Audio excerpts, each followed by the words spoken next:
In 1866, 16 Minnesota settlers tragically died in the flood of Weisel Creek. Follow along as we search for their grave sites in the log cabin and mill where the tragedy occurred.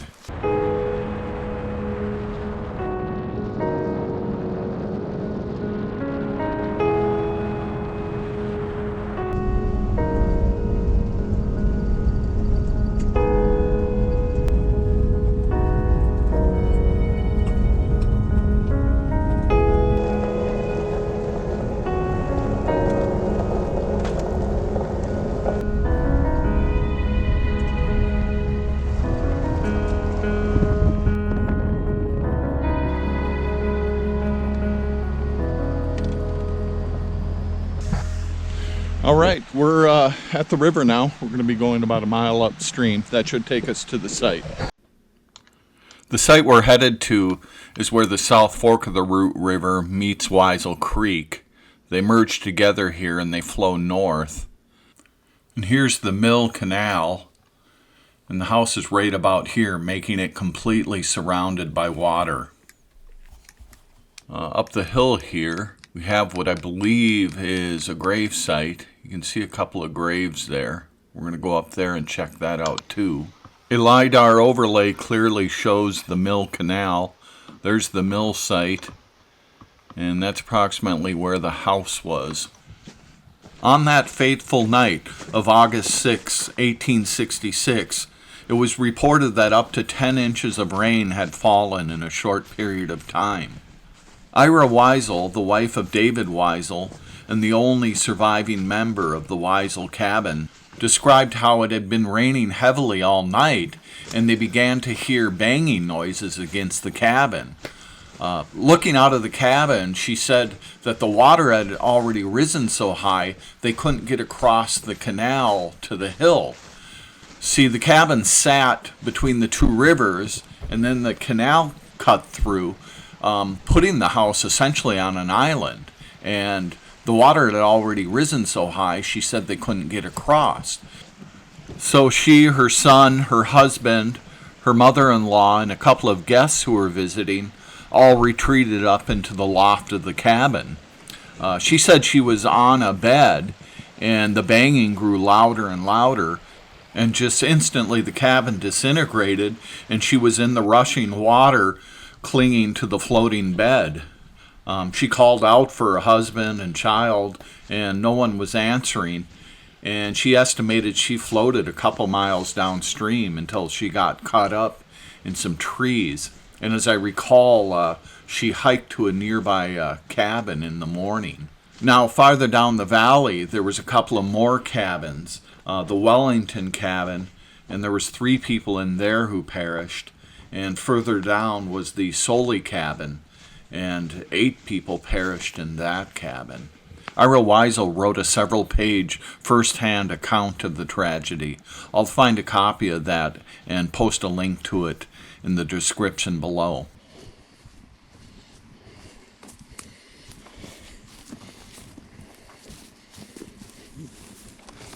What we got here?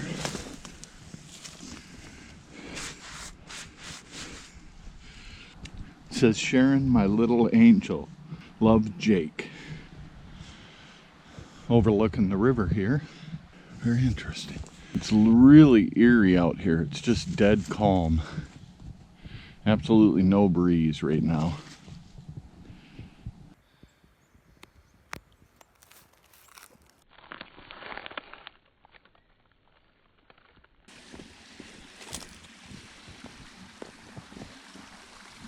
Those are some old oaks over there.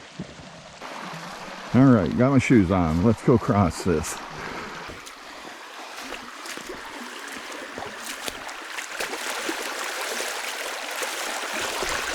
Oh, getting deep.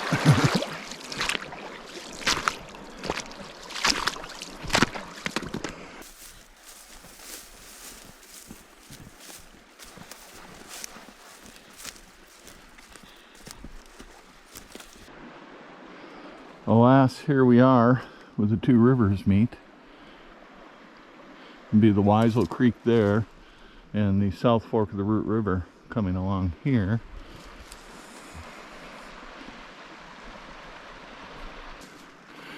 So I believe these old oaks are the site where the house was. So let's go over by these.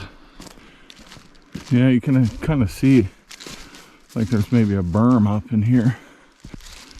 Guess if I were to guess, probably where the house was.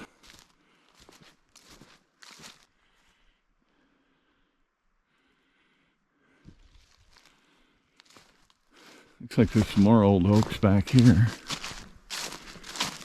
Yeah, I don't know how well this shows up on camera, but here is that old, what would have been, I guess, the raceway for the mill.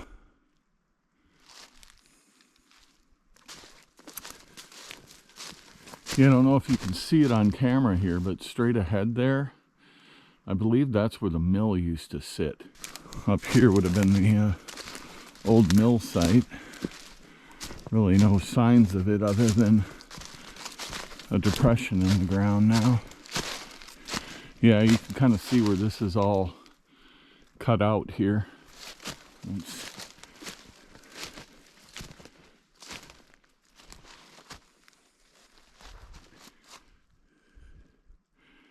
They said they couldn't get across, you know, to this side, because this, obviously, if you look up here, you can see goes uphill. Had they been able to cross, they were awoke in the middle of the night, and it was too late. The water had already risen. So we're going to go up this hill to where we saw on Google Earth what might have been, I assume, a graveyard.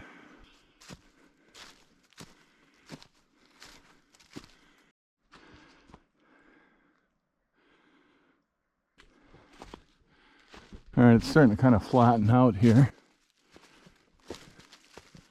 These woods are kind of creepy.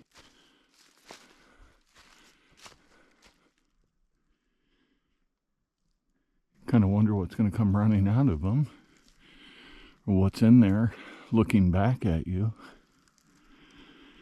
I think we'll stay out of those. Kind of skirt them here with the road. Okay, here we're kind of at the top of the hill, coming out into the clearing. Oh yeah, there's what we saw.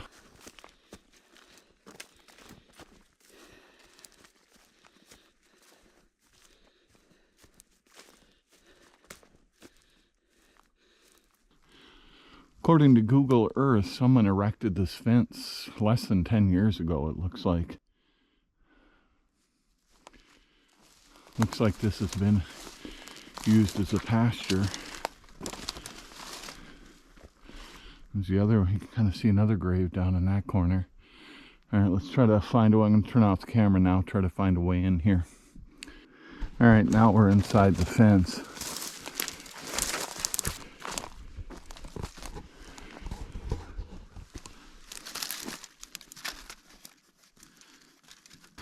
Looks like it, this little fence post here says Herzog Fence Works. Looks like maybe Minneapolis.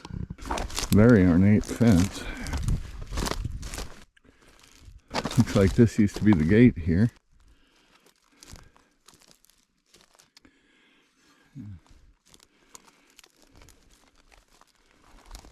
Now we'll kind of come in the side here. Just part of an old flag here.